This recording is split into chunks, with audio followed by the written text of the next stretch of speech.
네. 오늘 여러분과 함께 살펴볼 건요. 요즘 보험업계를 둘러싼 아주 뜨거운 소식들입니다. 네? 뭐 보험사들 살림살이부터 또 우리 삶을 바꿀지도 모르는 새로운 기술 이야기, 그리고 좀 민감할 수 있는 내부 문제까지 정보가 정말 많은데요. 여기서 핵심만 딱 뽑아서 정리해 드릴게요. 옆에서 친구가 이것만 알면 돼 하듯이요. 바로 시작해 볼까요? 네, 좋습니다. 보내주신 자료들 보니까요.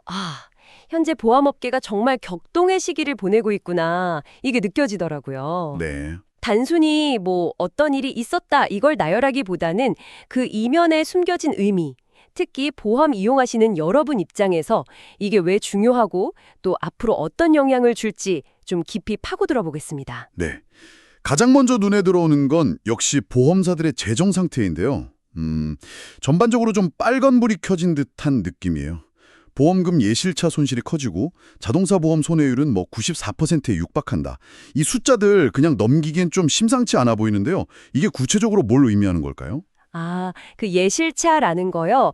이게 보험사가 이 정도 보험금이 나가겠지 하고 예상했던 금액이랑 실제로 나간 금액의 차이를 말하는 거거든요.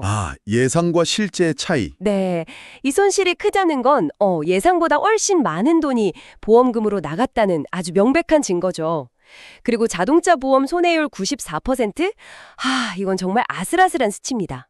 94%요? 네, 보험료로 100원을 받으면 그중에 94원을 사고 처리 비용으로 쓴다는 뜻이거든요. 와, 그럼 뭐 거의 남는 게... 그렇죠. 운영비까지 생각하면 사실상 적자라는 이야기죠. 이런 재정 압박은 결국 두 가지 방향으로 갈 가능성이 높습니다. 하나는 보험료 인상, 네. 다른 하나는 보험금 지급 심사의 강화. 그러니까 소비자 부담이 커지거나 아니면 정작 필요할 때 보험금 받기가 더 까다로워질 수 있다. 이런 신호로 봐야 합니다. 그렇군요. 실제로 자료에도 나온 것처럼 뭐 삼성생명 제외하고 대부분 주요 보험사들, 삼성화재나 하나생명 같은 곳들의 3분기 실적 전망이 좀 어두운 것도 다 이런 맥락에서 볼 수 있는 거죠. 자동차 보험만 그런 게 아니라 보니까 생명보험사 쪽도 사정이 좀 복잡해 보이더라고요. 수익성 좋다는 보장성 보험 판매는 늘었다는데 이상하게 사업비 지출은 역대 최고치예요. 네, 맞아요. 올해 7월까지 벌써 14조 원 넘게 썼고 작년보다 13%나 늘었다니. 야, 이걸 출혈 경쟁이라고 부르는 이유가 있네요, 진짜. 네, 그 표현이 정말 딱 맞습니다. 이게 작년에 IFRS 17이라는 새로운 회계 기준이 도입된 게 결정적인 계기가 됐어요. 회계 기준 변경? 네, 이 기준 아래에서는 당장 들어오는 보험료 수입보다는 장기적으로 꾸준히 수익을 내는 이 보장성 보험 계약 실적이 회사 가치 평가에 훨씬 중요해진 거죠. 아하. 그러다 보니까 보험사들이 이 보장성 보험 계약을 하나라도 더 따내려고 정말 실력 있는 설계사들 영입하는데 거의 사활을 건 겁니다. 네. 서로 더 좋은 조건 제시하면서 막 스카우트 경쟁을 벌이니까 수수료나 시책비 같은 이런 사업비가 뭐 눈덩이처럼 불어난 거죠. 와. 설계사 개인에게는 이게 뭐 단기적으로는 좋은 기회일 수도 있겠지만 회사 전체로 보면 수익성이 악화되는 결과를 낳고 있어요. 실제로 상반기 생보사 전체 순이익이 8.5% 줄었다는 통계가 이걸 뒷받침하고요. 네. 이런 과도한 경쟁은 결국 상품 혜택을 줄이거나 다른 비용을 소비자에게 이렇게 전가하는 형태로 그 부담이 돌아올 수 있다는 점에서 좀 우려스러운 부분입니다. 그렇군요. 재정적인 압박 이야기는 잠시 접어두고요. 이제 우리 사회의 큰 변화, 바로 고령화와 관련된 이야기로 넘어가 볼까요? 네, 좋습니다. 한국이 이제 초고령 사회로 가면서 치매 때문에 묶이는 자산이 무려 172조 원에 달할 수 있다. 이런 예측이 나왔어요. 와, 정말 어마어마한 규모인데 이걸 해결할 방법으로 신탁이 떠오르고 있다고요. 네, 맞습니다. 고령화가 심화되면 치매나 다른 질병으로 인해서 스스로 재산을 관리하기 어려운 분들이 급증할 수밖에 없잖아요. 그렇죠. 근데 문제는 이럴 경우에 정작 본인 치료나 간병에 써야 할 돈이 묶여버리는 이런 안타까운 상황이 생긴다는 거죠. 때로는 남은 가족 간의 재산 분쟁으로 이어지기도 하고요. 네. 이 신탁이라는 게 이런 문제를 미리 대비할 수 있는 금융도구입니다. 아직 건강하고 판단력이 있을 때 믿을 수 있는 금융회사의 재산을 맡겨두는 계약을 하는 거죠. 아, 미리요? 네, 미리. 그리고 만약 미래에 치매 등으로 재산 관리가 어려워지면 미리 정해둔 가족이나 후견인에게 병원비, 생활비 같은 거를 계획에 따라서 지급하도록 하는 그런 방식입니다. 아하, 계획적으로 쓸 수 있게. 그렇죠. 자산 동결 위험을 막고 또 노후 자금을 안전하게 활용할 수 있는 아주 중요한 방안으로 주목받고 있습니다. 단순히 뭐 돈을 불리는 것 이상으로 잘 쓰는 것에 대한 고민이 깊어지는 그런 시대적 요구를 반영하는 상품이라고 할 수 있죠. 네, 이런 흐름을 읽은 걸까요? 하나생명이 3년 만에 흑자 전환에 성공했는데도 불구하고 갑자기 요양사업에 뛰어들었다? 이 소식은 좀 의외인데요. 네, 그렇죠. 이 분야는 뭐 KB 라이프케어 같은 선두주자들도 아직 적자를 면치 못하고 있다고 하던데 괜찮을지 모르겠어요. 요양사업. 분명히 미래 성장 가능성은 큰 분야인데 말씀하신 것처럼 초기 투자 비용이 막대하고 또 수익을 내기까지 시간이 꽤 오래 걸리는 그야말로 인내 자본이 필요한 사업입니다. 아, 인내자본. 네. 그래서 하나생명의 자본 규모를 고려할 때 상당히 좀 도전적인 결정이다. 이런 평가가 나오는 거죠. 네. 아마 작년에 2천억 원 지원했던 모 회사, 하나금융지주의 지속적인 지원 없이는 쉽지 않을 거다. 이런 분석이 많습니다. 아, 역시 모회사의 지원이. 네. 물론 장기적으로 고령화 사회에 꼭 필요한 서비스를 제공한다는 뭐 사회적 가치나 미래시장 선점 효과는 있겠지만 단기적인 재무 부담은 피하기 어려워 보입니다. 소비자 입장에서는 뭐 향후 이용 가능한 프리미엄 요양 서비스 선택지가 늘어난다. 이런 긍정적인 측면은 분명히 있습니다. 네, 그렇겠네요. 자, 이번에는 분위기를 좀 바꿔서요. 기술 혁신이 보험업계를 어떻게 바꾸고 있는지 한번 살펴보죠. 네. 카카오페이 손해보험 출범 3년 만에 가입자가 600만 명을 돌파했다니 와, 정말 놀라운 속도입니다. 네, 엄청나죠. 특히 절반 이상이 2030 MZ세대라는 점이 저는 되게 흥미로운데요. 이들의 마음을 사로잡은 비결이 뭘까요?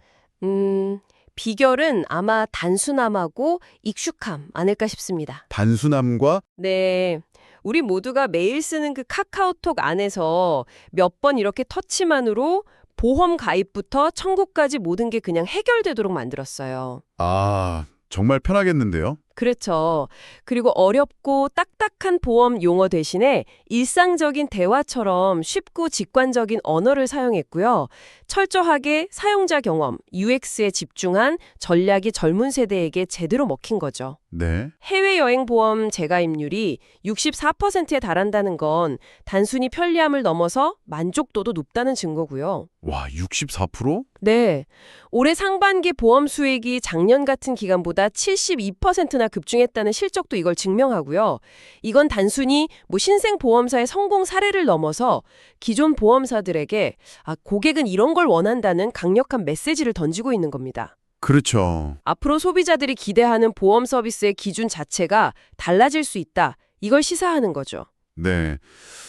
그런데 대형 보험사인 삼성화재 역시 인공지능, AI 도입에 박차를 가하고 있군요. 네, 맞습니다. AWS 클라우드 기반의 하이브리드 AI 플랫폼을 구축해서 개발 기간을 6개월에서 2개월로 줄이고 비용도 70%나 절감했다니 효율성 면에서는 정말 대단한 성과인데요.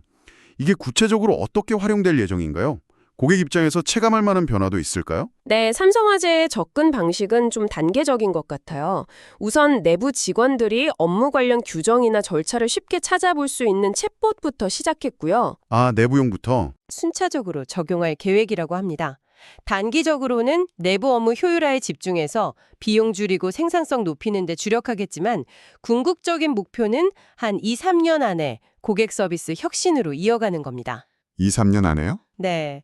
예를 들어 AI가 복잡한 보험금 청구 서류를 순식간에 분석해서 지급까지 걸리는 시간을 획기적으로 단축한다거나 와. 아니면 수많은 고객 데이터를 분석해서 각 개인에게 최적화된 맞춤형 상품을 제안하는 뭐 그런 식이죠. 네. 하이브리드 AI 플랫폼이라는 이름처럼 아마존 같은 외부 클라우드 기술하고 자체 시스템을 유연하게 결합해서 필요한 AI 기술을 빠르고 효율적으로 도입하려는 그런 전략으로 보입니다. 그렇군요.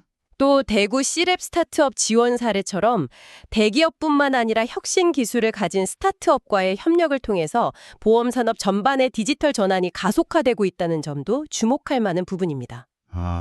그런데 이런 혁신적인 변화 속에서도 여전히 좀 해결해야 할 숙제들이 남아있는 것 같습니다. 네, 그렇죠. 금융감독원장이 직접 나서서 금융권의 내부 통제 강화를 촉구했다는 소식인데요. 특히 농협생명에서 판촉물 계약 과정에서 비자금을 조성했다는 의혹까지 제기됐네요. 액수도 최대 9억 원에 이를 수 있다니 이거 좀 심각한 문제 아닙니까? 이거 매우 심각하게 받아들여야 할 문제입니다. 네, 최근 일부 금융사에서 임직원이 연루된 횡령이나 배임 같은 금융사고가 좀 잇따르면서 금융소비자 신뢰가 크게 흔들리고 있거든요. 네. 금융당국 수장이 직접 나서서 내부 통제 시스템의 중요성을 강조하고 철저한 운영을 주문하는 건 다 이런 배경 때문입니다. 농협생명의 경우 보도에 따르면 직원이 가족, 그러니까 여동생이 운영하는 업체와 수의계약 방식으로 판촉물, 핸드크림 납품 계약을 맺으면서 부당하게 자금을 조성했다. 이런 의혹을 받고 있습니다. 아이고. 금융감독원이 현재 현장 검사를 진행 중이고 만약 위법 사실이 확인되면 엄중히 조치하겠다는 입장입니다. 이런 사건은 단순히 해당 회사의 평판을 떨어뜨리는 걸 넘어서 금융 시스템 전체의 안정성하고 소비자 보호 기반을 위협할 수 있거든요. 네. 따라서 금융당국이 앞으로 내부 통제 관련 감독과 제재를 더욱 강화할 것으로 예상됩니다. 네. 자, 마지막으로요. 보험 상품이 소비자에게 전달되는 통로, 즉 영업 채널의 변화도 한번 짚어보죠. 네. 여러 보험사 상품을 모아서 파는 GA, 독립법인 대리점 이야기인데요.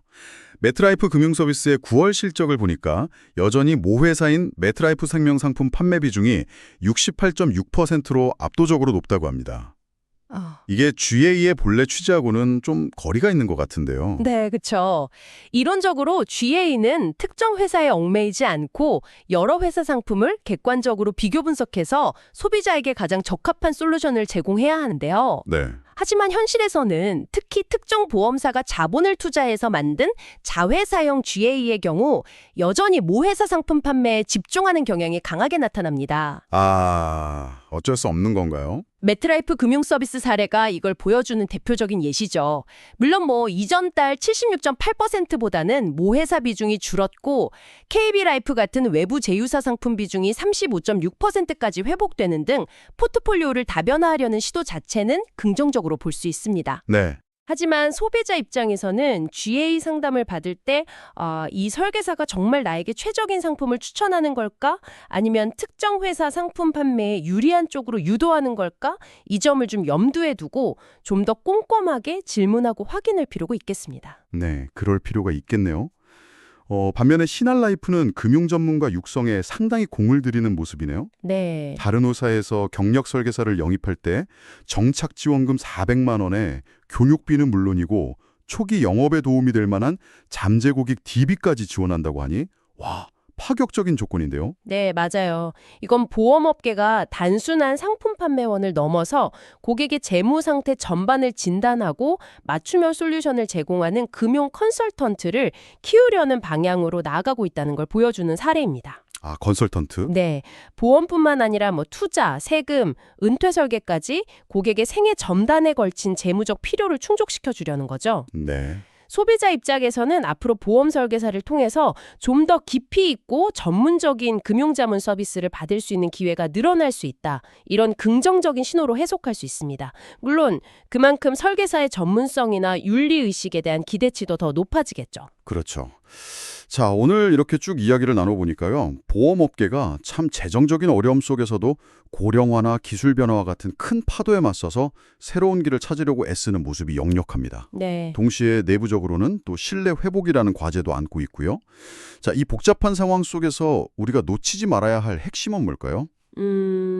보험사의 재정 건전성 문제는요, 잠재적인 보험료 인상이나 보상 기준 강화로 이어질 수 있다는 점을 항상 좀 염두에 두셔야 합니다. 네. 하지만 동시에 치매 자산을 관리해주는 신탁이라든지 아니면 카카오페이 손보처럼 사용자 친화적인 인슈어테크 서비스 같은 소비자에게 실질적인 혜택을 주는 혁신적인 상품과 서비스가 계속 등장하고 있다는 점도 중요합니다. 네, 맞아요. 기술 발전은 분명 보험 이용의 편의성을 높여줄 것이고 또 강화되는 규제는 장기적으로 소비자 보호를 두텁게 하는 역할을 할 겁니다.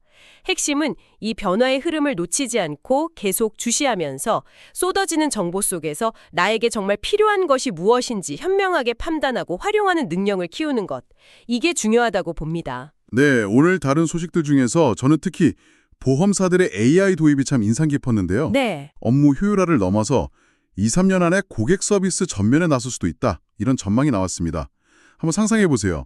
만약 미래 여러분이 아파서 보험금을 청구하거나 노후 설계를 위해 상담을 받을 때 상담 창구 맞은편에 사람이 아닌 AI가 앉아있다면 어떨까요? AI가 훨씬 빠르고 정확하게 일 처리를 해주니 편리하다고 느낄까요? 아니면 중요한 문제를 기계와 상의해야 한다는 사실에 어딘가 모르게 좀 불안하고 낯설게 느껴질까요? 기술 발전이 가져올 편리함과 그 이면의 어떤 감성적인 부분 사이에서 우리는 어떤 균형점을 찾아야 할지 한 번쯤 미리 고민해보는 것도 의미 있을 것 같습니다. 네, 좋은 질문이네요. 오늘 저희가 준비한 이야기는 여기까지입니다. 함께해 주셔서 감사합니다. 다음에도 여러분의 시간을 아껴드릴 유익한 정보로 다시 찾아뵙겠습니다. 네, 감사합니다.